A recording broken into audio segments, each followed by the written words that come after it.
Du lytter til P1.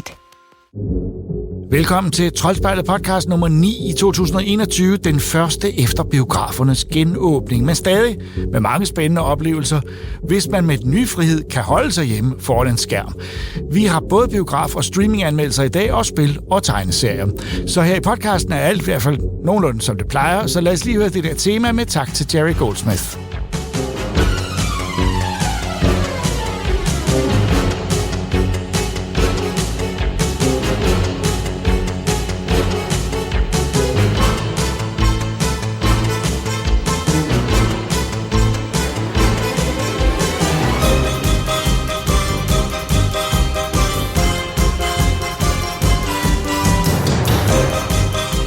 Men inden vi tager fat på anmeldelserne, har redaktionen lidt nyheder, vi bare måtte videregive. Den animerede kultserie Thundercats fra 1985 har affødt en stribe af tegneserier, computerspil, actionfigurer og meget mere. I årtier har der været tale om at lave en live-action-film med de seje kattehumanoids, og nu er der nyt håb. Instruktøren Adam Wingard, der netop nu har succes med Godzilla vs. Kong, har fået grønt lys af Warner Bros. Til at lave sin egen version. Det er en drøm, han har haft siden barnsben, hvor han skrev et 272 sider langt manuskript til serien. Wow. Wingard lover at være tro mod forlægget, og Tordenkattene bliver en overbevisende blanding af live action og CGI. Efter en covid-forsinkelse har Riot Games, skaberne af League of Legends, nu lovet en premiere på Netflix senere i år. Det drejer sig om en animeret serie bygget over spillet. Den hedder Arcane og kommer til at fortælle om to af seriens mest kendte figurer. Instruktøren Ash Brannon har en fortid på Pixar, hvor han blandt andet var medinstruktør på Toy Story 2 og Græsrødderne, så det tegner jo godt. Arcane skulle komme på Netflix til efteråret. Hvis man har fulgt en smule med i den danske arkadehalkultur, så kan man næsten ikke have undgået at høre om Kim Købke, bedre kendt under sit alias Kim Kanonarm. Han er en af verdens mest talentfulde arkadespillere, og i en ny dokumentarfilm om ham og hans venner, der kaster han sig ud i et forsøg på at spille 100 timer uafbrudt på en Gyros arkademaskine. Og meget passende så hedder filmen Kim Kanonarm og rejsen mod verdensrekorden. En rejse, som har taget instruktøren Mads Hedegaard 4 år at sætte sammen. Enkelte steder, der kan man stadig lige akkurat nå at fange den i biografen, men senere så vil den helt sikkert være tilgængelig til stream. Guitar Hero og Rock Band-serien har været død i snart 5-6 år, men der findes faktisk nye og bedre måder at genopleve den velkendte tonermotorvej, som drøner ned ad skærmen, mens spilleren febrilsk prøver at følge med på plastikgitaren. Clone Hero, skabt af udvikleren Ryan Foster, er en næsten tro kopi af Guitar Hero-spillene, som de så ud, men på PC, og ærligt talt langt bedre rent teknisk. Fans verden over laver tonsvis af charts, altså dokumenter, der fortæller spillet, hvor fingrene skal sættes, og til nærmest alt slags musik. Clone Hero udkom faktisk helt tilbage i 2017, men har ændret sig meget gennem årene til det gratis ultimative rytmespil, det er i dag.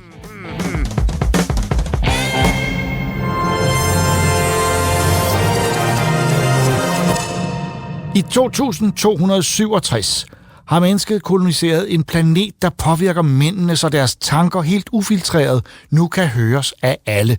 Denne skræmmende idé kommer fra Patrick Nesbo's serie Chaos Walking, som nu er blevet filmatiseret og som helt underligt og nyt kan ses i en biograf.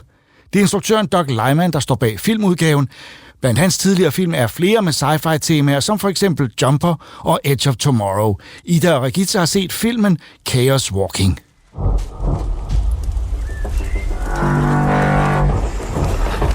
We're lucky to be alive. Whoa! Stop! Don't come any closer. It's a girl. Girl! Oh my gosh, girl. I'm sorry. No blonde hair. I've just never seen a girl before. Who are you? Ej, Regitze, vil du ikke fortælle Chaos Walking? Du er så god til det. Til den slags resuméer. Jeg vil gerne prøve. Det handler om Todd, som spilles af Tom Holland. Han er dreng eller ung mand i den her by, der hedder Prentice Town, som ligger på New World, som er en ny planet, som jordens befolkning har koloniseret. Det ligner sådan lidt sådan kedelig våd dansk skov, de bor i. Eller sådan. Det er sådan lidt, meget skandinavisk natur. Lidt trist og lidt vådt og lidt... til gengæld er der meget mærkeligt dyreliv der. Der er blandt andet nogen, der hedder spakler, som er en slags ikke menneskelignende, men de er heller ikke dyr, men det er den oprindelige befolkning. Og de har simpelthen udryddet alle kvinderne i Prentisstown, som nu kun består af mænd. Til gengæld så kan alle de her mænd i Prentisstown så, deres tanker flyver bare frit rundt. De kan simpelthen, det hedder støjen. Og det er simpelthen alle deres tanker, der ufiltreret bare ryger ud til alle. Så alle ved, hvad hinanden tænker. Og man kan se det. Det er jo både ord, men det er også visualiseringer af det, de tænker på. Det lyder jo helt forfærdeligt. Og så går jeg det sådan. Og det er også lidt forfærdeligt. Det er meget forvirrende at se på i filmen. Hele det her lydbillede, der er af tanker hele tiden, det er sådan meget kaotisk. Ja, og jeg kan huske, altså min første tanke, da filmen gik i gang, så tænker jeg sådan, jeg hader sådan noget narration, altså hvor jeg kunne se, at han ikke bevægede sin mund, og vi så hørte hans tanke, og jeg tænkte, det er simpelthen sådan et billigt filmknep, altså som sjældent fungerer godt. Og så fandt jeg også ud af, okay, det er ligesom præmissen for de her mennesker, det er, at vi hører deres tanker, og de så ligesom prøver at kontrollere dem, hvis det er muligt for dem, men selvfølgelig også med den her tilføjelse, så har de sådan de der underlige flimmer over hovedet, og nogle gange så kan man så se, hvis de tænker på den menneske, så ser man personen, som de tænker på, og sådan selvfølgelig lidt sådan gennemsigtigt og luftigt, og sådan, men så det var egentlig meget sjovt, altså det må have været en udfordring, at visualisere det, og netop prøve at genskabe de tanker, man har. Fordi tanker, altså jeg ved ikke med dine tanker, mine er jo ikke sætninger. Nej, det er jo meget flyvsk. Det er meget fragmenteret. Og det er sådan også noget, der lige falder dem ind, så noget af det giver ikke rigtig mening, så det er bare sådan fragmenterede ord. Og sådan. Jeg synes egentlig, de klarer det okay med at visualisere den her støj i forhold til bogen også. Men det, der så sker i den her film, det er jo så, at der kommer en pige lige pludselig. Og Todd har jo aldrig set en pige. Han er vokset op i et samfund kun af mænd. Han bor hos 2 mænd også. Hans mor bliver også dræbt af de her sparkler. Og så kommer hende her pigen. Hun er fra et rumskib, der er styrtet ned. Et rumskib fyldt med mennesker, som også skal ud og finde et sted at være. Så hun har været på sådan en spider-rumskib for at se, om de kunne bo her. Ja, altså hun er ligesom blevet sendt i sådan en eller anden kapsel, hvor de ikke har været. Hun kommer fra et stort rumskib, hvor der kan være 4.000 mennesker, og så er hun så ligesom en af de her på et rekognosceringshold, som er sendt ned for ligesom at, hvordan er det hernede, og de ved jo godt, at der er mennesker, fordi at dem, der er på planeten, jo har været den sådan første bølge, som de kalder det.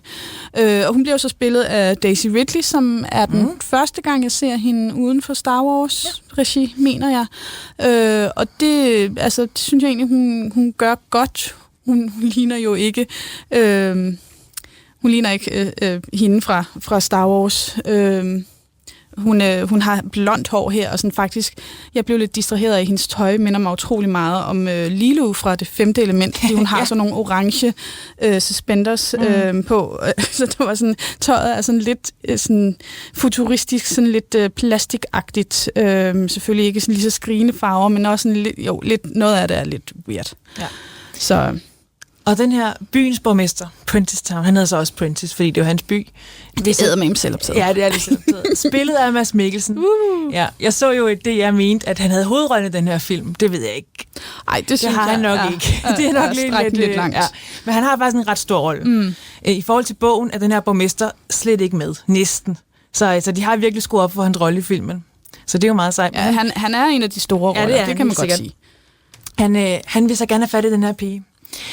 Så der sker simpelthen en kæmpe flugt. Todd og Viola, som hun hedder, de flygter, og borgmesteren og hans bande er så efter dem igennem hele filmen. Ja, og der er jo sådan en konflikt, fordi at Todd Hewitt, som han bliver ved med, et af hans måder ligesom at skjule sine tanker på, det er sådan, I'm Todd Hewitt, I'm Todd Hewitt. Så går han ligesom og siger sit navn, for ligesom at skjule, hvad han reelt tænker.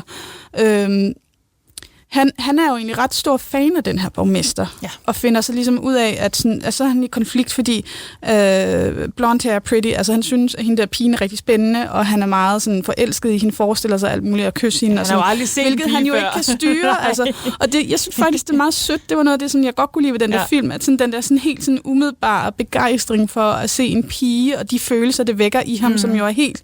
Altså, det er fordi helt på en meget uskyldig måde, det er ikke på en klam måde. Nej, men netop sådan, altså, det vilde sådan er at forestille sig at kysse hende, ikke? Altså, og at hun også er forelsket i ham, og det er bare sådan, det er meget nuttet. Det er meget sådan puppy love. Det er det. Og hun har det jo slet ikke på samme måde. Hun har været vant til at være sammen med både mænd og kvinder, men har så aldrig prøvet det her med, at man kan se mænds tanker, så hun er også sådan lidt, hun bliver sådan lidt berørt over det nogle gange. Det skal vi lige, jeg ved ikke, vi har nok ikke fået sagt det, men det påvirker jo ikke kvinder, den her støj. De er helt stille. Så han er jo også meget fascineret af, at han ikke ved, hvad hun tænker. Ja. Altså, han ved kun det, hun siger, og hans følelsesliv er fuldstændig åbent for hende, ikke? Og han ved ingenting om hende. Ja, og det er en meget sjov konflikt. Ja. Og jeg ved ikke helt om... Det kunne de måske godt have gjort lidt mere ud af. Ja. Jeg synes jo et eller andet sted, Chaos Walking, den her film er også lidt kaotisk. Der er nogle, den er meget ujævn. Hele den her relation, han har til borgmesteren, der kom sådan et underligt flashback i begyndelsen, som man ikke får ordentligt introduceret. Så jeg tænkte, hvem er den der lille dreng, når det er ham? Okay, han fik en eller anden kniv af den der borgmester, som han så åbenbart synes er helt fantastisk. Og ja, det er noget med originaltitlen på bogen, også har et eller andet at gøre med en kniv. Ja, hvor det sådan, knivens stemme hedder den. Ja, det og det får man jo slet ikke fortalt her. Nej, det gør man nemlig ikke. Og det er også en af... Det sjove er jo, i Patrick Ness bog, der er de jo kun 13-14 år. Det er børn. Og det gør også den her, der er ikke noget forelskelse overhovedet, der er de bare venner og glade for hinanden. Der er slet ikke den her dimension af noget kærlighed, og det kan jeg egentlig meget godt lide. Og så er der den her kniv, som er enormt vigtig for fortællingen. Han er ikke blevet mand endnu, Todd Hewitt i bogen, men det bliver han om, jeg tror det er 29 dage eller sådan noget. Så bliver han 14, og så bliver han mand. Så han er den sidste dreng, der er tilbage. Han er den yngste i hele byen. Og han har den her kniv. Og hele bogen handler egentlig om, at en kniv bare er en kniv. Det er bare et værktøj. Den slår kun ihjel, hvis hånden, der fører den, vil slå ihjel. Og han kan ikke slå ihjel. Altså, han er simpelthen så god. Han har simpelthen svært. Han kan ikke, selvom han altid er i fare, så kan han ikke bruge den her kniv. Og det handler bogen virkelig meget om det der med at være en mand, og man så skal kunne dræbe. Og... Okay. Jamen, det hænger så måske meget godt sammen med noget, som jeg sådan lidt undrede mig over, som føles meget brutalt, fordi at da Todd og Viola er på flugt fra Prentice og de her mænd, så kører hun på en motorcykel gennem skov, hvilket sådan er ret imponerende, fordi der er jo ikke rigtig nogen sti. Men det klarer hun fint. Og han rider efter på en hest. Men de klarer det godt indtil, at hun ryger ud over en skrant, og så rider han ud over skranten. Men det er altså ikke bare sådan en lille hyggeskrant. Altså, det er en seriøs skrant, og den her hest, den brækker altså lemmer og ben og knogler stikker ud af den. Og så er han jo sådan, så nødt til at aflive den. Den skal ikke lide længere og bruge den her kniv. Der er måske også en lidt eller andet... Det vil han ikke kunne i bogen. Altså, han er sulten og ser en skildpadde i bogen, og han kan ikke dræbe den. Altså, så det er sådan, han er meget... Ja, han er en meget anden type. Jeg synes stadigvæk, han er sød og uskyldig som Holland på en måde i filmen. Han har stadig den der uskyldighed og den der drenghed over sig. Ja. Selvom de er jo midt i 20'erne begge to. Ikke? Man køber jo ikke, jeg ved ikke, hvad de skal forestille at være. Jeg synes måske godt, han kunne være sådan late teenage. Han kunne godt være sådan 17-18 år. Men det er også Tom Holland har netop det der udseende. Ja. Altså hvis han fik tillagt lidt skægstubber, så vil han straks se ældre ud, men han har den der sådan helt glatkindede uskyld over sig. Ja. Altså, jeg synes faktisk, han er rigtig god. Jeg kan virkelig godt lide ham, altså både som Spider-Man, hvor han også har den her lidt naive uskyld over sig, den har han også bevaret nu. Helt sikkert. Jeg synes også bare i bogen, det er jo en jeg-fortæller i bogen, så man er hele tiden hos Todd, og man er hele tiden i hans hoved, og man ved, hvad han tænker. Og nu har de faktisk muligheden for at gøre det samme, fordi man netop har det her støj, der viser tankerne på filmen. Men alligevel synes jeg ikke rigtig, jeg ved, hvad man er i filmen. Jeg synes, at hans hovedperson er sådan lidt, jeg kender ham ikke rigtigt, selvom jeg kan høre hans tanker hele tiden. Nej. Og det synes jeg er ærgerligt. Nej, og det er så ærgerligt, at der ikke er mere netop sådan opbygning omkring, hvem han er, og den familie, han vokser op i. Fordi noget, jeg tænkte, det vil jeg godt vide lidt mere om, en by kun med mænd. Jamen, han vokser jo op hos to mænd, som så, der er ikke nogen af dem, der er hans rigtige far, men der er en af dem, han ligesom kalder sin far. Og faren er sådan en rigtig burly, altså sådan en muskuløs mand, der går ud i marken og sådan, er jo i et forhold med en anden mand. Ja, det er sjovt. De sover i samme seng. Det er det eneste sådan lige antydning, og så er der så en af dem, der det spoiler meget hurtigt, bliver skudt, og så bliver han meget berørt af det, og meget påvirket, fordi de tydeligvis elsker hinanden. Og det giver jo god mening. Altså, når der ikke er nogen kvinder, så må man jo elske mænd, og det synes jeg bare var en meget fint lag i den her historie, som jeg kunne godt have tænkt mig lidt mere familie, lidt mere baggrundshistorie på dem, fordi at Todd er bare en sur og tvær teenager, som synes, at de er enormt irriterende, fordi de er så altså, og hvorfor er de to mænd overhovedet en del af det her Prentice Town? Man tror, det er den eneste by, der er på den her planet. Det eneste sted, der er mennesker. Men det viser sig jo, at der er langt flere byer. Altså, der er i hvert fald en, hvor de kommer hen, og der er en anden en, de også snakker om, så der er flere steder, der er mennesker. Så det er sådan, hvorfor har de så valgt at bo der? Fordi de er tydeligvis egentlig ikke så glade for ham der Prentice-borgmesteren. De er ikke helt enige i den måde, han gør tingene på. Det synes jeg bliver forklaret noget bedre i bogen i hvert fald. Ja. Men noget af det, jeg havde glædet mig i bogen, der kan man også høre dyrenes tanker. Det synes jeg var fedt. Ja. Man har jo den her hund, Manchi, som er så loyal og så fantastisk, og man kan bare høre den tanker hele tiden i bogen, hvor den hele tiden siger tot, og nu skal den pølle, og nu er den sulten og sådan noget. Og det er så dejligt umiddelbare dyretanker. Det synes jeg, det fungerede virkelig godt. Og deres forhold var fantastisk i bogen, fordi de netop de talte sammen. Ja. Ej, det får man, det element mangler. Nej, den her hund er næsten ligegyldig i den her film. Det er ærgerligt. Og så er der jo så også en preacher med, Aaron, som er, altså hans tanker er nærmest sådan helt brændende, og han er sådan meget hyggelig, og man møder ham lige så hurtigt nærmest, som man møder Todd. Og jeg forstod ikke rigtig hans rolle, og sådan, han var meget forvirrende og meget ond. Ja. Og han gør virkelig nogle onde ting, og det er sådan lidt, okay. Og så hans slutning, hvor han så lige pludselig er sådan meget moral. Jamen, altså, jeg synes, det var noget rod. Det var det også. Han er hovedskurken i bogen, faktisk. Ja. Og jeg synes ikke, de brugte ham ordentligt her. Der har de taget Mads Mikkelsen i stedet for at gøre ham til hovedskurken. Ja. Men til gengæld, jeg synes, det gode ved den her film er, jeg tror ikke, der kommer flere. Den havde en slutning. den blev afsluttet på sådan, hvor man tænkte, okay, nu er den færdig. Yeah. Fordi i bogen, der slutter den første bog slutter med en kæmpe cliffhanger. Altså, fuldstændig åbent. Og den slutning, de har lavet i filmen, har ikke noget med bøgerne at gøre.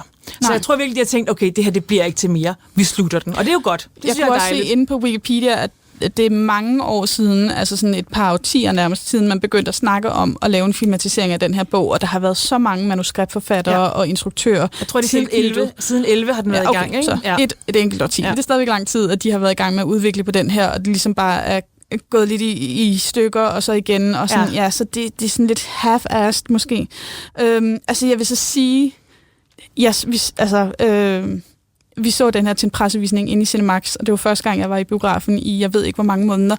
Så alene det gjorde jeg faktisk bare, altså jeg var godt underholdt, og jeg var glad, og det var fedt. Det var noget sci-fi, young adult, et eller andet, og sådan meget Divergent, Hunger Games, sådan kategori, sådan lidt let underholdning, og den prøver at være lidt dyb, og er det egentlig ikke, at i hvert fald misser nogle oplagte muligheder her. Ja. Men jeg synes, det var fint. Jeg er måske en lille smule skuffet over Daisy Ridley, som gjorde det godt, men som ikke rigtig... Altså, det er sådan helt klart, det er Tom Holland, der stjæler billedet i den her film. Jeg er jo lidt skuffet over, at de har gjort hovedpersonerne så meget ældre, men samtidig er handlingen så meget mindre vild og voldsom og voldelig. Altså bogen, altså simpelthen de vildeste slåskampe, der er vildt blodige, hvor de er 13-14 år, ikke? Og her er de meget ældre, men der er det meget mere sådan stille og roligt. Det var lidt ærgerligt. Noget, jeg sådan virkelig undrede mig over, det er også Mads Mikkelsen. Han er enormt god til at styre sine tanker. Han er sådan noget med I am the circle, og så kan han ligesom, så holder han sine tanker inden for den her cirkel, og han kan endda skabe illusioner, som folk tror, okay, nu er jeg spærret inde, og så er det bare nogle tanker, han har gjort sig. Og det er der også på et tidspunkt nogle andre benytter sig af at lave illusioner med deres tanker, som jo er meget cool. Men han lægger ligesom op til, at Todd er særlig, og er særlig god til at skjule sine tanker. Det eneste, han gør, er at sige sit navn. Ellers er han virkelig ikke god til at holde sine følelser og tanker skjult, selvom han er født og opvokset med det her, fordi han er født på planeten. Så han har aldrig oplevet ikke at have synlige tanker. Så det er også bare sådan lidt, der bliver lagt op til, at han ligesom er sådan en eller anden The One-agtig type, som overhovedet ikke er der, og det ville jeg bare godt have været foruden. Det er sådan, det mudrer lidt den der fortælling om de der tanker. Ja. Og så synes jeg, det er så underligt at introducere de der alien... ikke frakler, men sparkler. Ja, sparkler. Og det er jo fint nok at have dem som sådan skræmme ting, men det bliver ikke brugt nok. Jeg vil godt have set lidt mere til dem. I filmen var det ligegyldigt. Det var det virkelig. Så altså, jeg synes, jeg kan godt fornemme, at det kunne være et større univers, og der godt kunne komme flere film. Men den måde, som de afsluttede det på, så ville det være meget, okay, nu skal vi lige finde på et eller andet. Det ville være så weird. De har virkelig taget et fedt sci-fi-univers for Patrick Ness, og så er de bare kogt det helt ned til det næsten ikke er noget. Det er ærgerligt. Ja. Men jeg synes, det var så sjovt at se Daisy Ridley, fordi i slutningen af filmen kravlede de rundt i det første rumskib, der ligesom er landet på den her planet, som jo er et vrag. Og det var totalt Force Awakens, hende, som lander rundt i et eller andet tomt rumskib og leder efter ting. Altså det var sådan lidt, okay, det var godt nok typecastet lige der. Så hun var lidt et patchwork af lidt forskellige roller og film, og sådan, trådte ikke så meget i kraft, men altså jeg synes, hun har en god udstråling på lærredet, så jeg håber, at hun får lov at spille noget andet end science fiction. For det tror jeg godt, at hun kunne finde ud af. Og jeg vil så også lige sige, at jeg var lidt skuffet over Mads Mikkelsen. Han var lidt for mumleragtig og lidt for... Det er jo det her, sådan er han jo. Ja. Og så har han ordentligt den der store Alphonse-pels. Ej, det var godt nok en vild pimp-udstråling, han havde. Så for mit vedkommende er det sådan en lidt... Altså, det er dejligt at komme i biografen igen, og ud af de ting, der er i biografen, er det måske en af dem, man godt kan gå ind og se. Hvis man endelig skal se den, så er den federe at se i biografen. Ja, det er en rigtig popcornfilm. Ja, det er netop popcornfilm, så det er jo meget rart, og bare det at komme i biografen, altså så det i sig selv giver dig sådan lidt løfter det. Ja.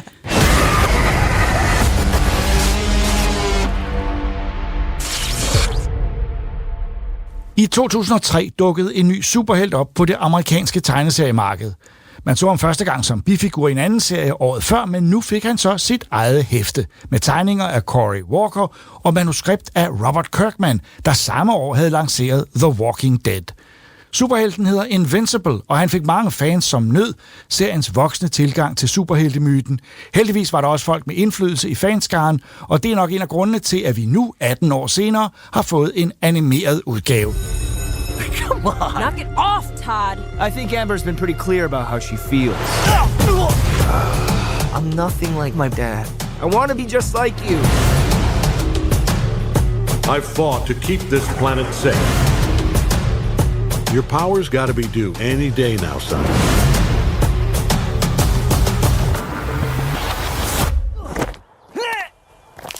Den er på Amazon Prime, og usædvanlig på mange måder, også ved, at den er animeret, og at episoderne faktisk er heltimes episoder på 50 minutter. Ikke? Gigalang, ja.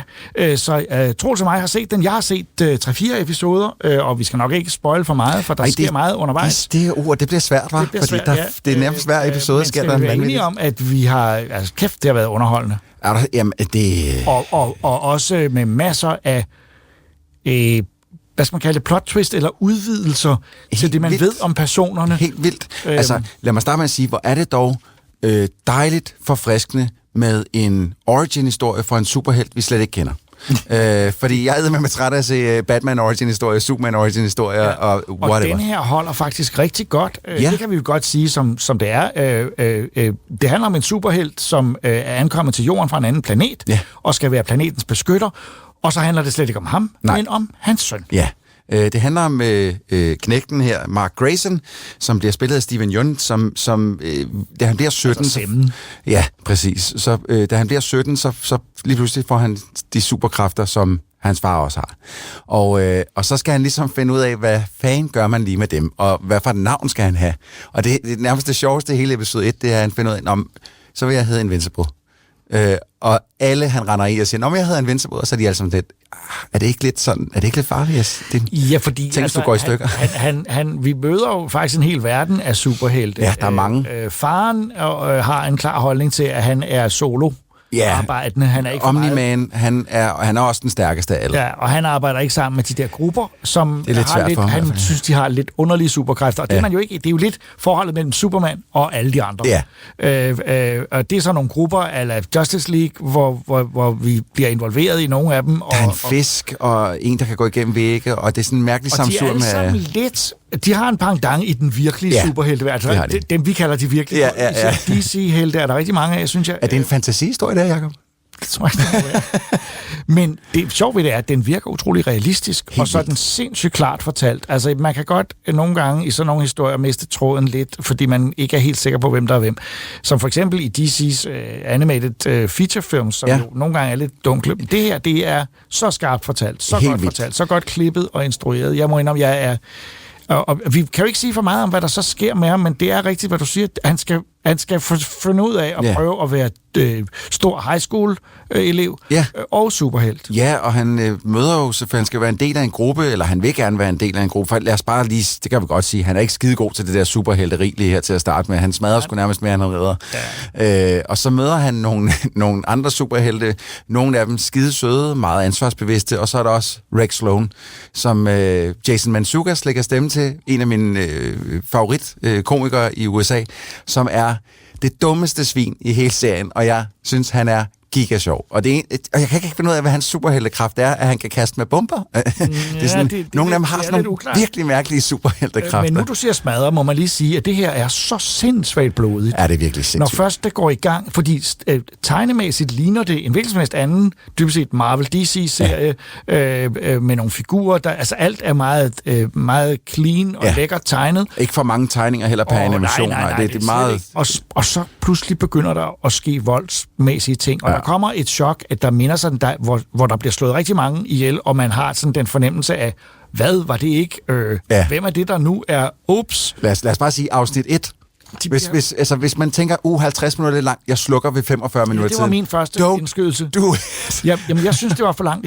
Da jeg sad, og så tænkte jeg, nu der er gået, havde den der 22 minutters fornemmelse, nu kommer der snart tekster, og det fortsatte, og det var godt. Ja.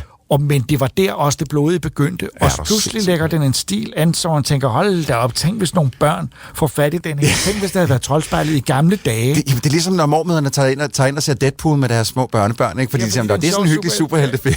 Og det her, og der er ikke decideret 6 scener, men der er 6, det er der. Man forholder sig til det. Meget voksensprog også, ja. Men de der blodige ting er, og så tænker man, at det fordi den vil udnytte det og gøre det, nej, det giver faktisk mening, hvorfor den gør det. Jeg synes, jeg synes ikke, der bliver spildt en dråbe blod, uden der er en god grund til det. Uden man kan forstå, hvad det er, der foregår, og man kan forstå, hvorfor det er en del af historien. Altså, Jacob, jeg var blown away. Jeg har også set 4 afsnit. De er lidt lange, og jeg har nogle spil, der skal spilles også. Jamen, det gør ikke noget. Man har en fornemmelse af, at det er en serie, der tager lidt længere tid at komme igennem. Lad være med at binge den. Ja, jeg kan også godt lide bare tykke på den lidt, efter jeg har set et afsnit, fordi igen, det er også ret godt skrevet. Ja, Robert Kirkman har været med til... Han har nok ikke skrevet manuskriptet direkte selv, men han har i hvert fald været med som showrunner på et eller andet niveau, og det er sindssygt god dialog. Ja. Altså virkelig god dialog. Skarp dialog, intelligent, sjov, overraskende. Ja, jeg sad lige og læste lidt af hæftet, inden vi gik ind. Og det er faktisk heller ikke dårligt. Det er skide godt hæfte også, og jeg kan bare se, og de har lavet lidt om i historien, sådan til introduktionen af Invincible og Omni-Man og alt det her. Og også, synes jeg, lidt om i deres selve figuren, om hvordan de er. Men det gør ikke noget, fordi jeg synes faktisk, de har løst alle ting rigtig godt i den her tegnefilm eller serie. Og det man kan sige, at det er jo selvfølgelig på en eller anden måde også en kommentar til de eksisterende superhelte. Ja. Den har lidt af det, The Boys havde med at forholde sig til dem, men de er jo ikke nær så usympatiske, som der er jo ikke nogen som Homelander i Boys med her. Det kunne godt, man kunne, altså det vil jo ikke, den har allerede fået en sæson 2 og en sæson 3, så det kunne jo, det kan der jo stadig ske. Ham der Rexplode, du taler om. Ja. Han er... og jeg fik sagt Sloan før. Rex Splode, ja. Han er virkelig... Sloan er hans... ja, det er hans rigtige navn, men jeg ville have sagt hans superheltenavn. Okay. Ja. Men nu har vi så sagt dem begge to, og dermed afsløret hans hemmelige identitet. Ja, men det korte og lange er, han har potentiale, for han er dybt usympatisk. Ja, og han er gift, eller ikke gift, han er kæreste med Adam Eve, som er en af de kvindelige superhelte, som er skide sej, har nogle pisfede kræfter, kan lave skjolde og skyde med laser og det ene og det andet. Men knalder konstant udenom, og han er bare sådan en kæmpe svin over for alle. Ja, for der er der også utroskab med. Ja, masser. Det er, og det er ikke noget, vi er vant til i superhelte. Nej, ikke rigtigt. Men det virker ikke provokerende eller påtaget. Det virker bare som, jamen, denne her drejning, den er helt logisk, og den er rigtig. Og man kan mærke, at de folk, der har lavet det, elsker superhelte, men de kunne også godt tænke sig, at de indimellem brød med det. Altså, vi fik set en anden side af dem. At de ikke altid var så pæne i kanten. Jeg har set nogen, der faktisk synes, den var bedre end The Boys. Jeg synes, det er 2 forskellige sider af samme sag. Jeg var meget vild med The Boys, og var man det, tror jeg også, man vil kunne lide Invincible. Det er jeg sikker på. Ja. Jeg har et problem med den her serie. Ja. Jeg er nødt til at sige det. Og det er selvfølgelig ret irrelevant, men der er nogle gange, hvor navne pludselig får altså hovedpersonen Invincible, hans civile navn, hans hemmelige identitet er Mark Grayson. Ja. Det er det samme. Nej, Mark Grayson. Ja, det kan godt være, det er henvisning til det, men jeg tænker kun på én person. Mark Grayson var Carl Ottesen rolle i Reptilicus. God, Jacob. Jeg synes, det er hver gang, at vi snakker om noget, så kan du føre det tilbage til Reptilicus. Ja, men det er jo klart, fordi han kommer ind på scenen der. Mit navn er Mark Grayson, jeg kommer fra Amerika. Og det kan man høre på min dialekt. Det er jeg slet ikke. Og det er en af de mest latterlige figurer i verdenshistorien, selvom jeg selvfølgelig elsker Reptilicus, så er den svær at tage alvorligt. Ja. Så hver gang han siger, my name is Mark Grayson, så popper Reptilicus op nede i hjørnet hos mig, som det er derfor Reptilicus. Så sidder du, 16! Men hvis man kan løsrive sig fra den reference, Ja, det kan de fleste nok godt. Så det her mig godt, altså. Ja, det er virkelig, virkelig godt. Det er en kæmpe anbefaling til alle, der har Amazon, og jeg vil faktisk også sige, at det her det er grunden til at få et abonnement. Det synes jeg er en så kan man så have de ting omkring alle streamingtjenesterne, om hvordan de behandler deres medarbejdere, og hvilke moralske dilemmaer man er der. Ja, det skal man selvfølgelig også men hvis vi ser bort fra dem, så synes vi, at den her serie, uanset hvilken streamingtjeneste den måtte være på, ja, så skal man se den. God. Det er den.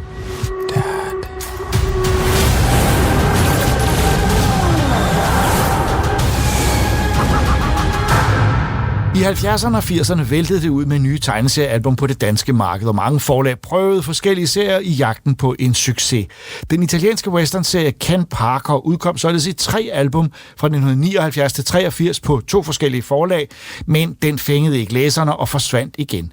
Nu har forlaget Shadow Zone fundet denne serie frem, for den er nemlig lidt af en klassiker i sit hjemland, så måske er der alligevel danske læsere til den. Den er skabt af Giancarlo Berardi og Ivo Milazzo, og det første hæft er netop udkommet på dansk med undertitlen Lange Riffel.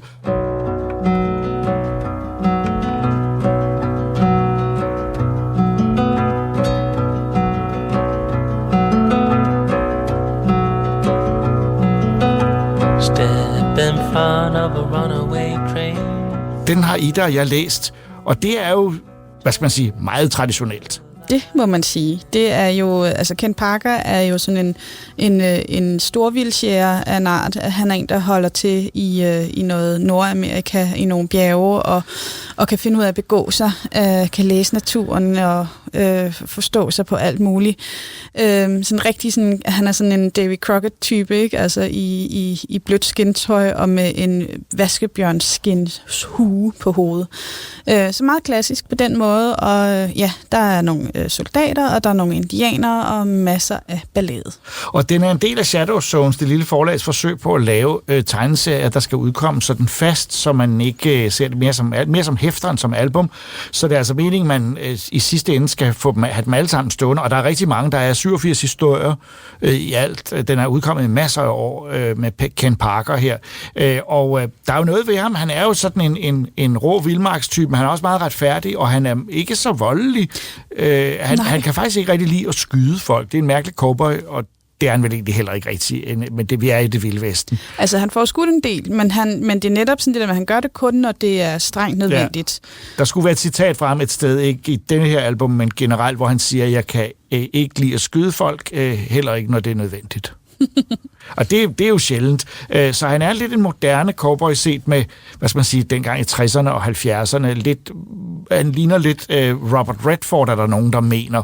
Ja, det synes jeg nu heller ikke. Men det er der mange, der sammenligner ham med hans rolle i film på det tidspunkt, hvor han men man kan sige, det ligner jo noget, man kan næsten ikke tidsbestemme det, når man ser det. Det kunne være fra hvilken som helst tidsalder. Det er nogle super fede, synes jeg, sort-hvid tegninger, lidt sådan en forenklet udgave af Hugo Pratt's tegninger med meget brug af skraveringer, og især også meget brug af sort og hvid. Og der følger man ham altså på et eventyr med nogle indianere, som angriber, og så nogle fæle hvide skurke, og så videre, så videre. Jeg skal ikke afsløre, hvem der er men der er ikke så meget afsløret. Det er jo en rimelig generisk historie, men det er jo ikke ensbetydende med, at den ikke er spændende. Det er altid dejligt at følge nogle super retfærdige mennesker på deres færd.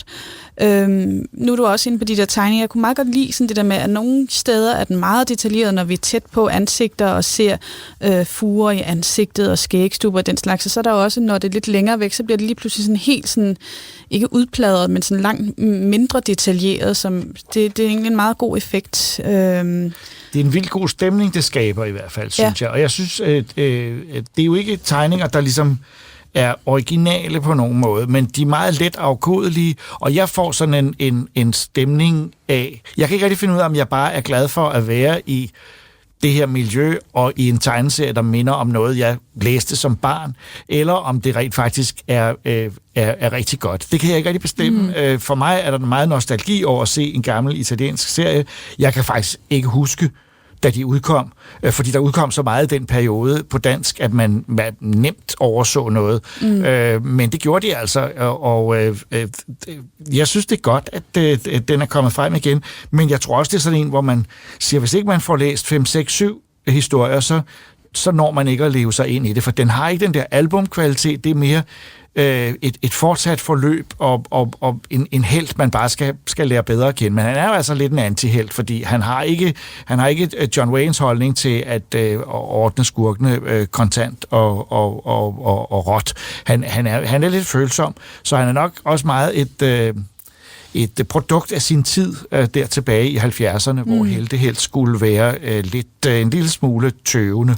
Jeg tror ikke, at det her er spoiler, fordi det er simpelthen noget af det første, der sker. Han er afsted med sin lillebror, de skal bytte nogle skin og have nogle varer den slags, og så bliver lillebroren slået ihjel. Så han skal simpelthen ud på menneskejagt, og den ligger jo så også ligesom op til nu, kom Ken Parker ud på sin første menneskejagt.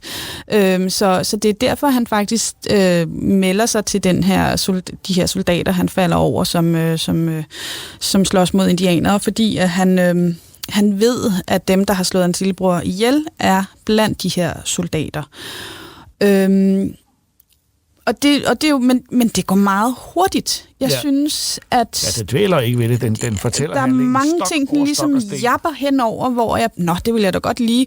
Altså lillebroren, man når netop ikke at få et forhold til den der lillebror. Altså et eller andet sted bliver der gjort noget for ligesom at etablere ham, og noget med ham, der forhandler varer, har en datter, som de lige snakker lidt sammen og sådan noget. Men jeg kunne godt savne lidt mere... komme ned i dybden med de her mennesker og få en relation til dem, fordi det gør jeg slet ikke. Og så er der altså også det her problem, at de der soldater, han bliver en del af, jeg kan dårligt nok se forskel på dem, og så kan det godt være, at der er en, der hedder Billy, en, der hedder Scoresby, en, der hedder something. Jeg, altså, det er rigtigt. Jeg var sådan meget, hvem er nu det, og er han god, eller er han ond, og hvem, altså, og de samme indianerne, jeg kan ikke, altså, det går meget hurtigt, og jeg synes, at det bliver svært at følge med i. Jeg giver dig helt ret i, at stemningen er nem at aflæse, men jeg synes faktisk ikke, det er en nem tegneserie at læse. Okay. Jeg synes faktisk, den er meget klar og tydelig, men jeg vil da give dig ret i, at personerne ikke har det store forskellige udtryk. De ligner hinanden, de fleste af dem, og de har heller ikke de store følelser, de udtrykker. Det er lidt mærkeligt, men det er at der også, ikke er mere følelser forbundet med, at hans bror bliver slået ihjel. Ja. Men det er også, fordi den er sort-hvid. Altså, hvis den havde været i farver, så havde der været nogle andre ting, som man kunne afkode hver enkelt person. En person, der havde rødt hår og var bleg, eller sådan et eller andet. Noget forskelligt farvet tøj. Men det er jo ikke fordi, jeg kan jo godt læse, altså overordnet set, så giver historien rigtig god mening, men på detaljeplanet, der synes jeg altså, at den mudrer lidt. Og det er jo så, jeg er så sådan en, som synes, at det er væsentligt, men hvis det er ren Cubange-underholdning, og det er det, jeg tror, Ken Parker er, så synes jeg faktisk, den rammer lige plet i målskiven. Det er nok bare ikke lige min type historie. Nej, og det er måske nok det, jeg vil sige. Jeg synes lige præcis, at det sort-hvid er attraktionen i det. Det er den, altså italienerne er rigtig gode til sort-hvid tegneserier. Nu nævnte jeg Hugo Pratt, som selvfølgelig er væsentligt bedre end det her. Altså, der er milevidt fra det der til Corto Maltese, ikke? Ja, men jeg mente egentlig mere Hugo Pratts netop de serier, han lavede om krig, ørkenens spioner, og så, eller ørkenens skorpioner og sådan nogle, hvor han var mere kommerciel, før han lavede Corto Maltese. Men det er den italienske tradition, og jeg nyder det bare, men jeg kan godt mærke på mig selv, at det ikke er en historie, jeg kommer til at huske for evigt, men jeg synes, det er ret fedt, at sådan noget udkommer på dansk, for jeg må sige, jeg vil ikke få det læst ellers, fordi jeg læser ikke italiensk, og det er dejligt at se, at det er noget andet end store, flotte grafiske romaner, men derimod regulær underholdning. Og så synes jeg, at hovedpersonen Ken Parker er ret positiv. Ja, og han er fedt tegnet. Han er også, altså han har et super fedt udtryk. Altså det er også klart, at det er ham, der har gjort den mest ud af, så det er også ham, der ligesom træder frem. Jeg er ikke i tvivl om, hvem han er på noget tidspunkt. Altså for mig, jeg tænker sådan, det er meget en, der har henvendt til drenge, altså, som læser tegneserier, fordi det skal gå hurtigt, der skal ske noget, der er nogen, der skal skydes, og nogen, der skal være i konflikt med hinanden, og det er det, der sker her. Og ikke for meget kys og kærlighed. Nej, tværtimod. I hvert fald i første historie er der ikke noget om det. Det får vi se, om der er i den næste, og det vi kan sige allerede nu, som der står her, næste bind i serien, udkommer den 21. maj. Det vil sige, altså, det her er en serie, det er meningen, at man skal læse hele sommeren. Og jeg vil sige, ja, den er klar til sommerhuset, hvor den helt klart vil bo. Ja. Og jeg kan godt forstå dine indvendinger, men vi er ikke ude i den flotte albumverden med de dybsindige historier. Der er bare gang i den her. Vi skal måske lige tilføje, at Lange Riffel jo faktisk er Ken Parkers det navn, som indianerne giver ham, fordi at Ken Parker, han er simpelthen fantastisk med sådan en gammel laderiffel, og han bliver hånet for den, men altså det, han kan med den, wow. Det er sådan en klassisk kliché, at hovedpersonen også har et navn, indianerne har givet ham, fordi de respekterer ham. Men han kan jo også tale med dem. Og sådan, altså, han er på alle måder en good guy, og netop i hele den der konflikt med vores forhold til den klassiske cowboy og kampen mod indianerne, der var der jo netop behov for, at der kom nogle personer, som på en eller anden måde havde forståelse for indianerne og det gjorde, at man ligesom også kunne tillade sig at læse det. Så den er næsten politisk korrekt, uden at det præger den på en kikset måde. Men det er altså Ken Parker, første album eller første hæfte fra forlaget Shadow Zone, første hæfte Lange Riffel.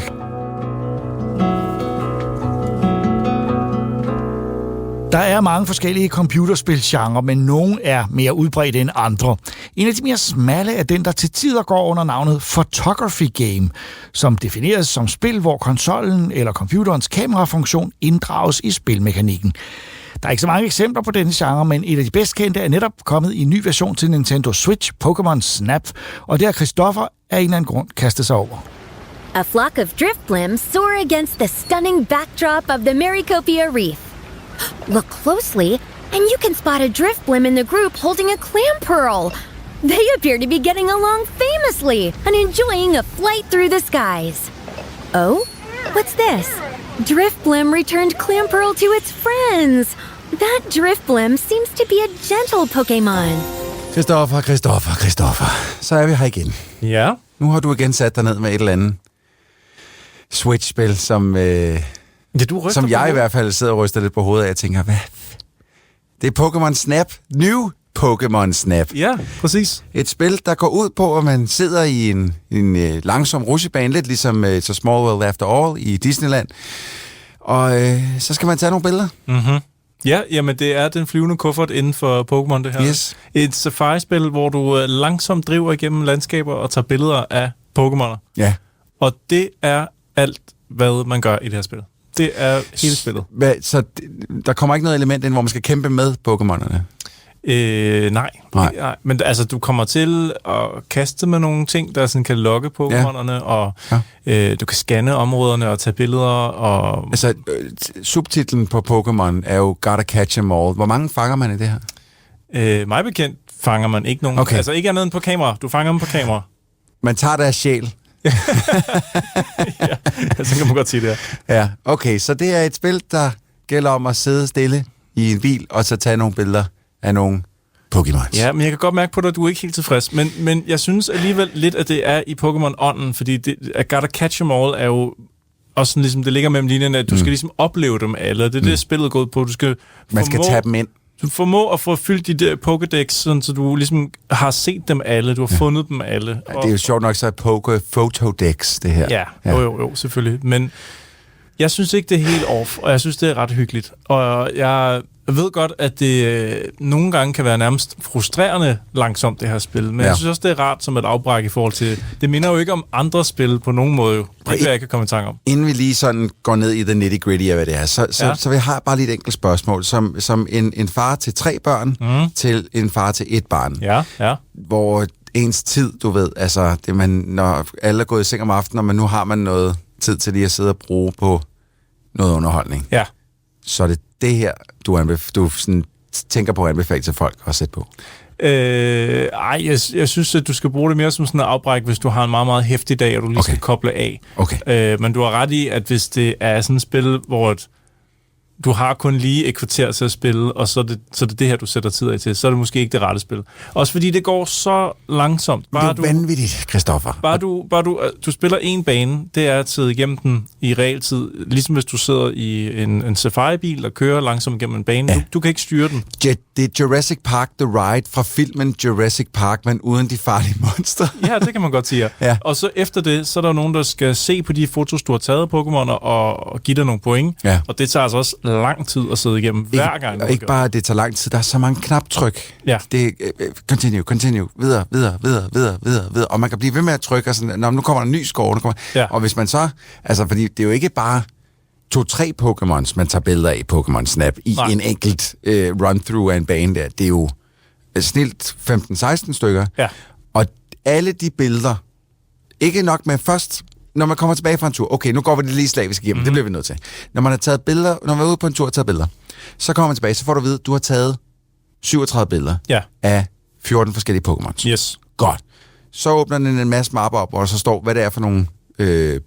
alle mapperne har et Pokémon-navn, og så kan du sige, okay, så skal du så gå ind i mapperne og vælge, hvad du tænker, det her tror jeg er det bedste billede. Ja. Derfra, når du så har valgt det bedste billede ud af alle mapperne, så viser du dem til doktoren, til professoren, siger, haha, værsgo, den skal du kigge på. Mm-hmm. Og så er det, han så bruger 27 knaptryk per billede, for ligesom at vise dig, hvad for en score du har fået per billede. Ikke? Ja. Der, hvor jeg har et problem, Christoffer, det er, at det er umuligt at gennemskue, hvad der giver dem flere point end andre. De fortæller mig, hvis du gør sådan og sådan, når du tager billederne, så får du mange point. Mm-hmm. Men derfra til rent faktisk at opfylde... Altså, hvad betyder en flot baggrund i det her spil? Fordi det er en af kriterierne for at få point, det er at tage et billede af en Pokémon med en flot baggrund. Så tager jeg et billede af en swooping vista med lækkert vand og en ø derude, der står 0 point for baggrunden. Ja. Så tager jeg et billede af en odderlignende ting, skulle jeg til at sige, en bæverlignende ting, der ligger og ved at lave en dam, eller hvad fanden vi skal kalde det. Dæmning. En dæmning, tak, ja. Top-notch baggrundspoint, på trods af, at der er ikke nogen baggrund andet end noget ødelagt træ og noget vand. Præcis. Jamen bror, du har helt ret. Den største kritik i det her spil, det må jo være, at det er meget random, hvad du får point for. Jeg har også for eksempel kastet et æble ned i vand, så der kom en Pokémon op af vandet, og den hang sådan svævende i luften foran et vandfald, og det var sådan et stjernes billede. Og et stjerne, det svarer så til, at det billede, du har taget, der er den ikke i gang med noget aktivt. Jeg synes selv, at jeg havde fået taget et mega fedt billede, men jeg har også på et tidspunkt taget et billede af, jeg mener, den hedder Abok, den store slange-Pokémon, hvor jeg kastede et æble i nakken på den, men man kunne nærmest ikke se den på billedet, men fordi at spillet registrerede, at jeg havde ramt den, og i det også taget et billede, så stod der sådan noget, wow, den her Pokémon virker som om, at den er blevet ramt af noget, det giver ekstra point. Og, altså, man kunne ikke se Pokémonen på det billede, det var nakken af den blandt en masse grene og blade og sådan noget, så ja, det virker meget tilfældigt. Men det er også som at det er lavet til, at det er mere rejsen og det, du kigger på, end det er reelt, hvad du får af point. Ja, altså jeg forestiller mig, altså nu sad du lige og fortalte meget malrigt, at du tog billedet af foran vandfaldet og fisken, der var kommet op. Jeg forestiller mig lidt, du sagde, Julia! Kom hen og kig, jeg fik det! Jeg fik det! Nej. Og ingen point. Jeg var personligt meget glad for det billede af den Magikarp. Jeg vil godt give dig ret i, men det er aldrig sådan noget, hvor du vælter ud af stolen og ringer sine venner og siger, at du bliver nødt til at se det. Altså, så vildt er det her spil. Og det giver jo ellers en muligheden for lige at gemme billedet på din lokale Switch, så du kan vise det til din friendzone. Ja, altså online.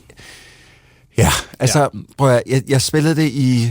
Jeg tror, jeg sad og spillede i cirka 2,5 timer. Mm-hmm. Og jeg kan godt forstå dig med hyggen. Ja. Jeg vil men og lige frem skulle betale først 400 kroner for det, og spille mere end den 2,5 timer. Ja. Er det rigtigt?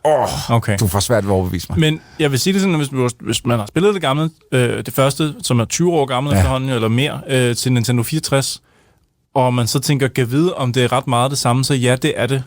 Det er meget det samme. De har ikke sådan, det er ikke sådan, du lige pludselig kan styre bilen og fræse rundt selv og sådan noget. Så på den måde er det meget retro altså tro mod det gamle spil. Men der er altså stadig nogle huller i suppen, når det kommer til de der menuer, og hvor mange point du får. Og også når du skal vælge, hvilke billeder du skal give til professoren. Nogle gange så tænker jeg giver ham det på 3 stjerner, så han kan tjekke det, om det er noget værd. Men jeg kan ikke huske, om jeg allerede inden for den her Pokémon har givet ham med 60 stjerner, fordi hvis jeg har det, så bør jeg jo egentlig faktisk vælge det billede med 2 stjerner, eller 1 stjerne, eller 4 stjerner. Og der for man skal jo samle et i hver kategori nærmest. Du skal have et billede af hver 1, 2, 3 og 4 stjernes. Men jeg kan ikke huske op i min hjerne, om Goldeen er blevet taget. Sidst jeg gav ham et billede af den Pokémon, om jeg gav ham et 60 stjernet, så burde jeg den her gang give ham 2 stjerner. Der burde være sådan et system, hvor man kunne se for hver Pokémon, hvad har han allerede fået. Det er bare et eksempel på, at der er altså nogle huller i menusystemerne, som er lidt frustrerende. Ja, altså det er vellavet af helvede til. Jeg synes faktisk, det er skide flot også. Meget pænt. Og der er jo ikke nogen sådan... Det er jo ikke... Grunden til, at jeg sidder og brokker mig så meget, er ikke, fordi der er problemer med styringen eller et eller andet. Det er mere udviklernes uigennemskuelighed af, hvad reglerne er. Jeg vil gerne have nogle faste regler, så jeg kan excellere. Og det føler jeg ikke helt, jeg får her. Nej, men det er Dark Souls-elementet i det her spil. Det er din løbende frustration over, hvad fanden er det, der giver mig point i det her spil. Ja. Men du, altså... Er du ude i en anbefaling? Er det derude? Altså, det er 400 kroner for en goddamn fotosimulator. Jeg tror, du ved, hvad du går ind til, når du køber det her spil. Og hvis du lægger 400 kroner for det, så får du præcis, hvad du regner med. Lad mig sige det sådan. Så anbefaling? Ja, det er en anbefaling. Ja, fordi du køber jo ikke det her spil, uden at vide, hvad det er. Altså, ellers så bliver du i hvert fald slet skuffet. Der står Pokémon på. Ja, men jeg tror, du bliver skuffet, hvis du forventer sådan et full-fledged, action-packed Pokémon. Så til alle forældrene derude. Prøv lige at kigge lige bag på pakken først. What other discoveries might you unearth as you're exploring? Capcom udsendte det første Monster Hunter-spil i 2004 til PlayStation 2. Det blev en stor succes, men primært i Japan, hvor folk tog det fantasy-inspirerede monsterunivers til sig. Mange spil fulgte, men gennembruddet i resten af verden kom først rigtigt med Monster Hunter World i 2018. Det virker ret oplagt at overflytte hele dette univers til film, og det er det, instruktøren Paul W.S. Anderson har gjort. Monster Hunter-filmen kommer aldrig i biografen, men nu kan den købes digitalt og på Blu-ray.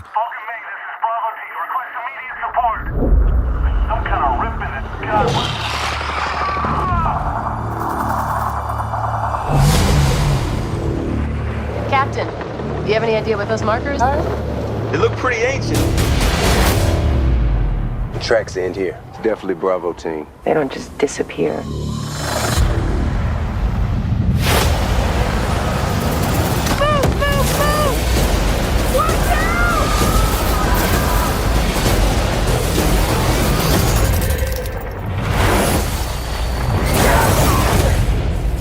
Og den har både Troels og jeg set. Og Monster Hunter, det er jo et menneske mod monster. Der er beef! Jakob, det er fandme godt, den her ikke kom beefen. Det kan godt være, at den ikke vil kunne bære det. Det er der jo mange B-film, der ikke kan. Lad mig sige med det samme. Monster Hunter med Mila Jovovich og instrueret af Paul Anderson er en B-film. Klassisk B-film. Traditionel B-film. I den grad. Vi er ude i en ørken. Der er nogle underlige mystiske figurer, der kontrollerer noget. Og der er, altså, jeg har set den 2 gange nu, og kan ikke huske plottet rigtigt. For der er ikke noget plot. Det er bare en kvinde og en medhjælper, der skal bekæmpe en helvedes bunke monstre, hvoraf de fleste er under jorden, men nogle er også over jorden. Men Jakob, du får det jo næsten til at lyde sammenhængende. Jamen, fordi lad mig nu lige, vi starter jo på jorden med den her gruppe af soldater, der er blevet sendt ud for et eller andet. Vi ved ikke hvad, men de kører i deres Humvee og en lille Jeep ved siden af. Og så lige pludselig siger det, snap, snap, snap, stor storm, bum, så er de i en anden verden. Ja. Og så bliver de, spoiler alert, alle sammen myrdet inden for 2 sekunder. Og så har vi bortset fra helten. Ja, vi har Mila Jovovich, hun er stadig levende, ikke? Som så løber ind i selveste cremen af cremen inden for martial artist, Tony Jaa. Ja. Og hvad bruger vi ham til? Ikke en skid. Jo, men altså, det korte og lange er, at det her er en B-film, og skal se sådan. Jeg fik mindelser af gamle Roger Corman-film, hvor Corman sendte et par skuespillere ud i ørkenen, og så nogle kiksede monstereffekter, og så sad vi der og var meget, meget glade, fordi den genre der er en særlig charme, og den her har også, for mig at se, alt det en fuldstændig enkel B-film med nogle subplots, der ikke rigtig giver mening, men den kan noget med at bygge de enkelte scener godt op. Altså, monstrene er fede, der er meget Starship Troopers over monstrene nede. De er faktisk nærmest kopieret. Store insektagtige typer. Og så er der nogle dejlige, ulækre scener med sådan en person, der langsomt bliver overfaldet af sådan nogle det I nok kan høre derude, nu afbryder jeg lige Jakob, fordi det I nok kan høre derude, det er Jakob, han prøver at snakke hele tiden, så jeg ikke får det ord indført, fordi Jakob, han kan rigtig godt lide Monster Hunter, mens jeg hader den af alt, hvad jeg består af. Ja. Hvorfor hader du den? Det gør jo Jacob, fuldstændig det, man forventer. Det er, altså jeg vil sige, den forklarer mig intet. Nej, den skal ikke forklare dig noget. Hvad forventer du af forklaring? Det her er monstre, sjove monstre, der kvæser mennesker, og så en person, der skal overleve det, og det er det hele, der er. Okay. Hvis vi så tager den og siger, okay, det er sjove monstre, der skal slå mennesker ihjel. Eller ulækre, eller uhyggelige monstre. Og der er både en stor drageagtig sag, og der er sådan nogen, der kravler rundt. Jeg synes især, der er en fed scene, fordi de kan ikke komme udenfor, de kan ikke tåle sollys eller et eller andet, så de står over i hjørnet af hulen, og sådan helt, må vi ikke komme ud og dræbe der, må vi ikke komme, nej, det må de ikke, de skal blive der. Men jeg havde det rigtig godt hele vejen igennem, og som sagt, jeg har set den 2 gange, og det bekræfter mig i, det her er skøn B-film, uden de store ambitioner og uden det store budget. Det er så også rigtigt. Ja, det skal man selvfølgelig huske. Computeranimationen er ikke perfekt. Nej, altså jeg fik, og det er ikke for at være hyperbolsk, eller hvad man kalder det på dansk, men prøv at høre, jeg fik sådan lidt mindelser til Mortal Kombat fra 1995 med nogle af computereffekterne. De der edderkop-lignende krabber, vil jeg gå med til, de er faktisk okay lavet. Men de bevæger sig også i mørket, så der får man lånt lidt derfra. Det er jo typisk, det er jo det, man skal gøre. Man skal aldrig hive sit monster ud i dagslys. Det vidste Roger Corman også. Det er de første, de gør med de store sandmonster. Ja, det er ikke så godt. Og masser af close-ups af øjnene, som ligner rent udsagt lort. Nej. Og jeg bliver træt af hver gang. Lad nu være med at zoome ind. Jeg kan se pixelsene på skærmen lige nu. Ja, men det er så det. Du har for stort et tv. til den her film. Jeg vil sige ikke over 42. Nej, jeg vil også sige måske nede i en 22 tommer. Så. Se den på din telefon. Ja. Hvad, altså, prøv, Jacob, jeg kan godt... Vi har jo snakket lidt om den bag kameraet, så at sige også, hvor du har siddet rosten til skyerne og sagt, du hyggede dig så rart med den her. Ja. Og hvor jeg siger, hvad så med, at Ron Perlman dukker op i den? Det sidste menneske, jeg havde regnet med, ville dukke op i den her. Så det kan du da ikke, han var med lige fra starten. Jamen, jeg havde ikke engang set på rollelisten, inden jeg satte mig. Alt, hvad Ron Perlman laver, er godt på sin vis. Men at han har en lidt kikset paryk på. Altså, han er jo gået super sejren. Han har jo sådan en kæmpe blond, spiky-haired paryk på, hvor man sidder og tænker... Hold op, og nu skal det lige hurtigt siges, jeg er ikke kæmpe fan af Monster Hunter-spillene, så det kan meget vel være en figur for Monster Hunter-spillene, som skal se sådan ud, men så for guds skyld lad der være med at hyre Ron Perlman til at se sådan ud. Det har jo været, fordi man tænkte, at han er en stjerne i B-filmenes univers. Jo. Det er jo altid vigtigt at have et enkelt, eller altså nu har instruktøren har sin hustru med, ikke også? Mila Jovovich, eller Jovovic, som du så fint siger. Ja. Og så har han lige tænkt, okay, så kan Ron Perlman da også lige være med. Det er nærmest en cameo-agtig rolle. Jamen, jeg vil bare gerne have haft han havde nogle replikker så. Fordi han siger vitterligt næsten ingenting. Det er ærgerligt. Helt klart. Det kan jeg gå med til. Ja. De har ikke brugt Ron Perlman særlig godt, og han har taget en mærkelig paryk på. Det skal og vi bliver nok også nødt til at sige, at der bliver ikke sagt meget i den her film. Der bliver sagt nogle one-liners i starten mellem soldaterne imellem, og så møder hun jo Tony Jaa, som ikke snakker hendes sprog, og hun snakker ikke hans sprog. Så der er det sådan lidt, de prøver at kommunikere, man kan ikke. Og jeg synes, de bruger ham udmærket, altså. Ja. Men du vil have lidt mere martial arts? Nej, fordi der er martial arts. Problemet er bare, at det er klippet fuldstændig smadret, så du kan ikke se, hvad der foregår, når de slås. Okay, godt. Her kan jeg ind på. Klipningen er meget irriterende. Ja. Og det er den især i starten. Yes. Det er ligesom om, den klipper hele tiden væk. Den klipper væk lige før man får lejlighed til at opleve, hvad der sker på det. Det er rigtigt. Yeah. Scenerne især i de her, hvad det er for nogle vogne, de kører i starten. Ja, men den klipper sådan, krydsklipper man den hele tiden. Det virker som om, at Anderson har lavet sig en klippestil, som bare synes er super sej, men som er musikvideostil. Altså, man kan jo godt undre sig lidt, for jeg kan jo faktisk meget godt lide et par i hvert fald af hans Resident Evil film, som han har lavet, hvor Mila Jovovich, hun også spiller hovedrollen i. Jeg synes jo faktisk, han havde fundet en meget god en stil der, som jeg synes holdte, hvor jeg ved ikke, hvad fanden der er sket her. Det er som om, han rød helt ud, hvor han slet ikke kan bunde. Ja. Fordi igen, vi har Monster Hunter-spillene, som er en kæmpe open world. Han har kunnet skabe fuldstændig den historie, han gerne ville, og det føles lidt her, som om han er blevet overvældet, og så tænker jeg, så laver jeg bare ikke nogen historie. Men altså, nu vil jeg bare sige det på den måde, at jeg synes, jeg kan ikke modsige dig på det kvalitetsmæssige. Du har en masse pointer, som er helt rigtige, men jeg kan bare godt lide den form for B-film, der også har monstre, der er kikset. Jeg er vokset op hele mit liv med monstre, der er kikset, og har lært mig selv at tro på dem alligevel. Og det gør jeg også her, fordi jeg vil det gerne. Noget andet er jo selvfølgelig en lille detalje, er, at man bliver altid glad, når man ser logoet i starten af filmen. Jeg hader logoet, men når jeg ser Konstantin-film, for det er jo gammel dansk firma. Nå, det er startet af Preben Philipsen i København. Ja. hans far hed Konstantin Philipsen, og de var tilbage i stumfilmtiden, var de jo altså de ejede biografer i København, og var moguler. Ja. Han flyttede så, han tænkte, der er meget flere penge i at lave film i Tyskland, og begyndte så at lave, i 60'erne stiftede de så Konstantin Film, som lavede film i Tyskland, actionfilm, Winnetou-film, og tjente millioner på det. De solgte så firmaet fra, så det er ikke dansk mere. Nej. Men hver gang jeg ser det, tænker jeg på, Konstantin Philipsen, det her firma er opkaldt efter, han var en dansk filmmand. Så det er næsten en dansk film. Ja, altså der vil jeg så lige sige, kære lyttere, der kan I se, at selv en historie om et dansk filmselskab, der rykker til Tyskland, er mere medrivende end Monster Hunter. Jeg var mere underholdt af Jacobs lille historiefortælling der, end jeg var af hele Monster Hunter.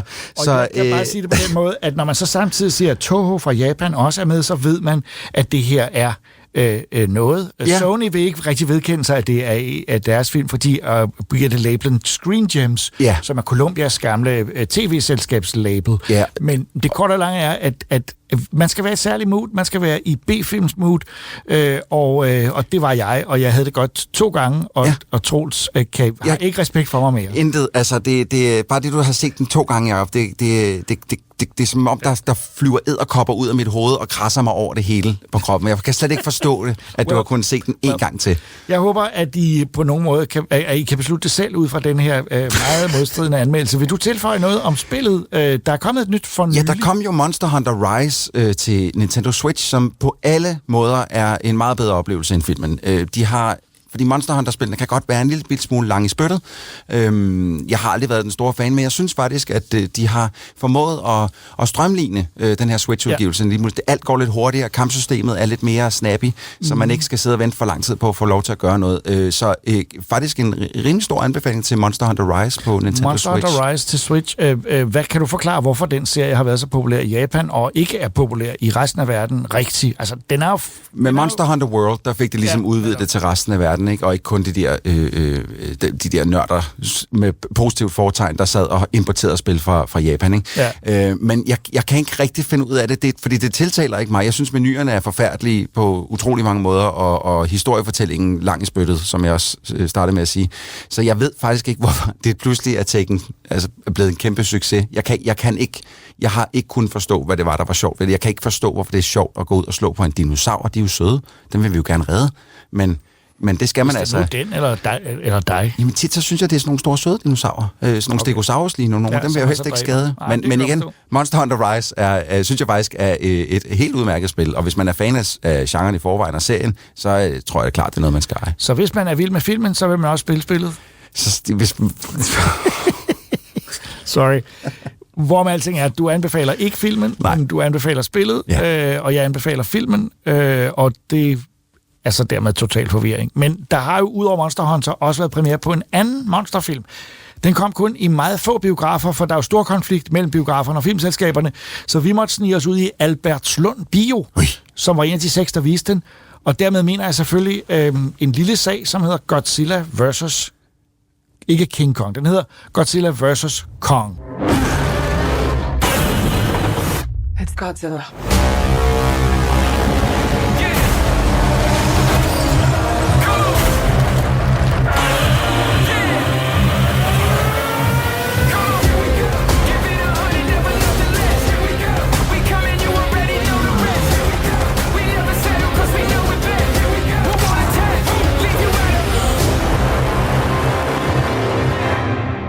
Hold kæft, et brag, mand. Nej, jeg kan ikke huske, hvornår jeg i en monsterfilm har været så underholdt fra start til slut, Jacob.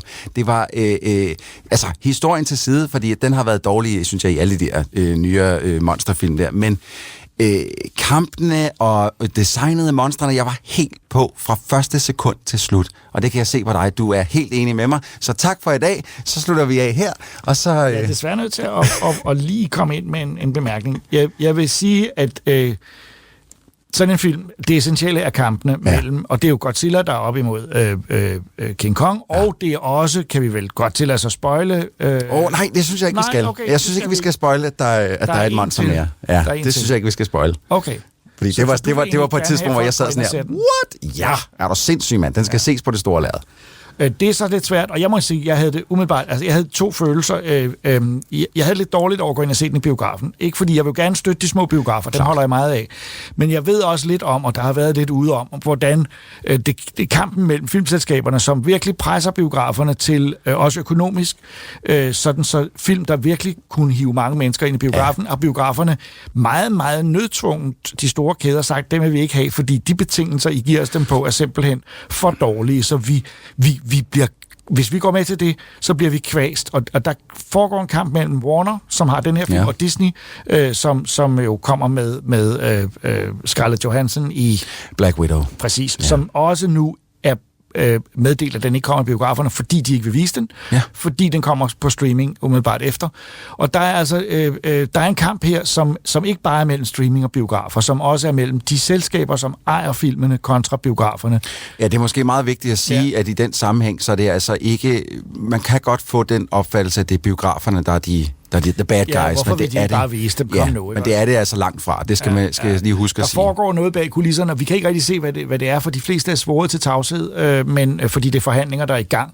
Men man kan helt klart fornemme, og Nordisk Film har været ude at sige, og Cinemax har også været ude at sige, at de betingelser er simpelthen for svære at have med at gøre, så de er nødt til at sige, hvis vi går med til dem nu, så har vores økonomiske fundament eroderet. Jeg synes, det farligste her er, at biograferne er stadigvæk det sted, hvor de store rigtige film skal vises. Altså, vi elsker tv-serier, men B-film som Monster Hunter behøver ikke nødvendigvis komme i biografen, selvom jeg vil jo elske det. Altså. Men Godzilla vs. Kong, det er en biograffilm, så det basker ikke også, Jacob? Det fortjener den jo helt klart, fordi så de kampe er fantastiske. Det, der er ærgerligt ved Godzilla, det forstår jeg ikke. Det, der er ærgerligt ved Godzilla, er, at plottet og skuespillet og hele historien er så utrolig stupidt. Ja. Altså, jeg må indrømme, jeg forventer jo ikke stor intelligens af det. Men det må godt være et plot, der ligesom kører i den rigtige retning, og ikke altså, jeg synes, den første time af filmen er hæsblæsende, uden at være underholdende. Det er meget mærkeligt. Jeg kan slet ikke... Figurerne er utroligt dårligt spillet, eller de replikker, de skal sige, er dårlige. Der er en podcaster med, som er ved at opklare en stor konspirationsteori. Der er en King Kong, det kan vi godt sige, han kommer jo ned i jorden. Ja, han kommer ind på indersiden af jorden, så at sige. Det er rejsen til jordens indre. Det er det. Det synes jeg jo... om man synes om det eller jeg kan virkelig godt lide det på en eller anden måde. Jeg synes det er fedt, men det er også altså, jeg er også stor fan af de film, hvor der stadig er nogle mysterier her på jorden. Det var det, jeg havde så meget imod Lego, hold da kæft. Indiana Jones 4, Krystalkraniets kongerige. Det var, har vi ikke flere mysterier på jorden, så skulle der rumvæsener være sådan noget. Her er der stadig mysterier på jorden, der er monstre på jorden, og vi har et jordens indre, hvor der lever flere monstre, måske. Ikke? Det må du sgu da give mig, Jacob. Ja. Nå, Jacob ser meget træt ud her. Jeg har virkelig ønsket, at den her film var god, fordi jeg elsker, når monstre bliver sat op mod hinanden i store kampe, og de var flotte, de er flotte. Mega fede. Der er lidt for meget kamerabevægelser. Jeg har jo det der med, jeg holder meget af, at det er ligesom eller en klassisk western, man sætter to gunmen op foran hinanden, og så ser man kun det billede og den komposition. Yes. Og det synes jeg var dårligt komponeret nogle steder, dårligt klippet, og jeg synes heller ikke, computeranimationen var så god alle steder. Jeg synes også, at Godzilla er lidt forkert. Nu er jeg jo meget på Shin Gojira fra den nyeste japanske. Og det er rigtigt. Han er meget mere vild, den person. Han er meget mere underlig, han er meget underlig. Er det rigtigt? Ja, og den her person, det er en destilleret udgave af Godzilla. Han har ikke alle de sære elementer, der er ved ham. Og så synes jeg, at King Kong, der er lidt for meget af den gamle fortsættelse. King Kong 2, den der hed Son of Kong. Nu kommer vi op og slås. Nu stopper det. Kongen i den her, han er simpelthen, han er så flot lavet, og han kan vise følelser og hensigter med sin ansigtsudtryk. Jeg er fuldstændig blown away med, hvor godt at den abe er lavet. Det synes jeg ikke. Jeg synes, han er godt lavet, men... Nu vælter jeg bordet. Men ja... Det må du gerne, så hvis det er den eneste måde, du ligesom kan... Det er det eneste, jeg kan gøre nu, Jacob. Men det korte og lange er, at noget, jeg lagde mærke til undervejs, som jeg var voldsomt utilfrieds med. Jeg var meget glad for musikken af hvad hedder han, Junkie XL, eller med sit rigtige navn, ikke også? Ja, hvad hedder han, Benjamin eller et eller andet? Nej, han hedder Tom Holkenborg. Tom, ja. Men det var ham, der lavede musik til Mad Max Fury, fantastisk musik. Men jeg var ikke så vild med lydsiden. Jeg synes, der var for meget lyd på King Kong. Det er jo en fantastisk balance, når man har med animerede figurer at gøre, at man skal altså passe på med, og det var ligesom hver en bevægelse, jeg synes faktisk, du har fat i noget der. Ja, men jeg synes faktisk, der er en ting, du har fat i der. Det, jeg har faktisk oftest godt at kunne lide ved Godzilla-film, det er, inden han laver sin så bliver der som regel helt stille, og så kan man høre rumlen op fra hans ryggrad. Det er der altså ikke noget af her. Der er fuld æder på. Noget af det, jeg elsker i japanske monsterfilm, det er stilheden, som du netop er inde på. Det er, at først når vi ligesom går i gang med det, her er der musik wall to wall, lydeffekter, er nogle lyddesigner på, som jeg tror er vanvittigt dygtige, men simpelthen har fået for meget tid. Nogen skulle være gået ind og sige, okay, tak. Ja, det er fint. Så skal vi ikke have mere. Og det synes jeg faktisk er et problem. Så nej, jeg synes ikke, det var godt nok. Bestemt ikke. Jeg har virkelig meget imod det, men jeg vil bruge den klassiske, at man skal vist være meget stor. Meget stor fan af Godzilla King Kong. Lad mig også lige hurtigt sige, alt hvad Jacob sidder og siger her, det er jo faktisk mere eller mindre rigtigt. Det er et B-filmsplot pakket ind i en ekstremt stor pakke. Der, hvor jeg bare følte mig sindssygt godt underholdt, det var, der er et kæmpe twist i historien, synes jeg, på et tidspunkt, som vi selvfølgelig ikke vil spoile her. Som du synes var godt? Der dukker en til op, et monster med op, og jeg sad og klappede, altså nærmest. Jeg var helt op at køre. Jeg synes, det var så fedt. Jeg synes virkelig, kampene er noget af det bedre monsterkamp, jeg har set siden faktisk den første Pacific Rim, hvor jeg var virkelig godt underholdt også af monsterkampene. Ja, det er jo ikke en god film, og du har fuldstændig ret, Jacob, at skuespillet er helt af helvede til, hele vejen igennem. Men det på en eller anden måde, så synes jeg, at skuespillet er holdt til sådan en minimum. Vi behøver ikke se så meget skuespil, før vi ser et stort billede af et monster igen. Så de ved også godt, hvad det er, der skal sælge filmen på en eller anden måde. Okay. Ikke? Ja, men jeg vil selvfølgelig aldrig nogensinde sige, at man ikke skal se en Godzilla-film eller en King Kong-film, og hvis de er sammen, skal man da også se den. Men jeg vil bare advare om, at man måske bliver skuffet. Også noget, jeg blev skuffet over, var scenografien, de steder, hvor der er fysisk scenografi. Det kunne du ikke lide, ja. Nej, det lignede altså indgangen til Star Tours i Disneyland med sådan en lille smule røg, der kommer op et sted, og sådan... Og så er der altså en teknisk, der er en metro, som kører over hele jorden. Maglev-bane, ja. Den er fed nok. Det kan man godt. Elon Musk siger det. Ja, godt. Ja, han burde have haft en cameo her. Ja, det burde han. Det burde han. Men det havde han ikke. Han var i Saturday Night Live. Det var det. Ja, det var noget mærkeligt noget. Det har jeg ikke set. Men Adam Wingard hedder instruktøren, og Godzilla kan altså... Jeg ved faktisk ikke, hvor den går lige nu. Hvor lang tid. Men den kommer på streaming forholdsvis snart. Og der... Jeg vil sige... jeg synes, det er synd, den ikke fik lov til at trække nogle mennesker ind i de hårdt prøvede biografer. Helt sikkert. Men der kommer forhåbentlig noget andet. Jeg synes, det er en af de film, der skal ses på en kæmpe skærm. Altså, det er nødvendigt. Jeg fik faktisk ikke set, og det må jeg sige, det er jo en skændsel, om der er noget til sidst, som antyder en fortsættelse.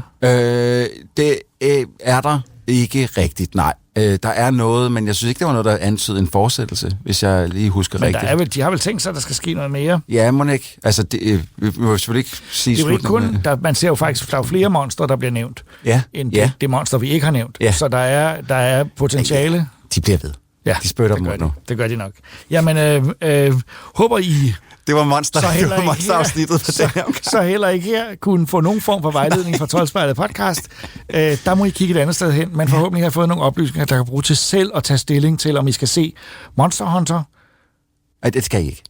Eller Godzilla vs. Kong. Det skal I. Okay.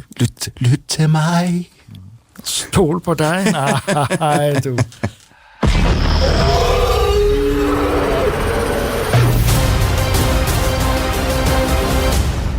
Vi har faktisk virkelig svært ved at nå det hele for tiden. Så meget spændende udkommer der lige nu, men vi gør vores bedste. Og Troldspejlet podcast er tilbage igen om 2 uger med mere af samme slags.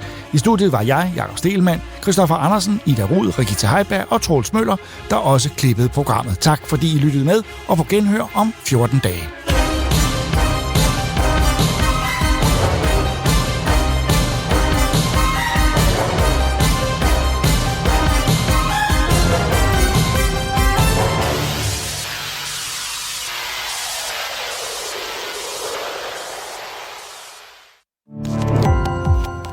Gå på opdagelse i alle DR's podcast og radioprogrammer. I appen DR Lyd.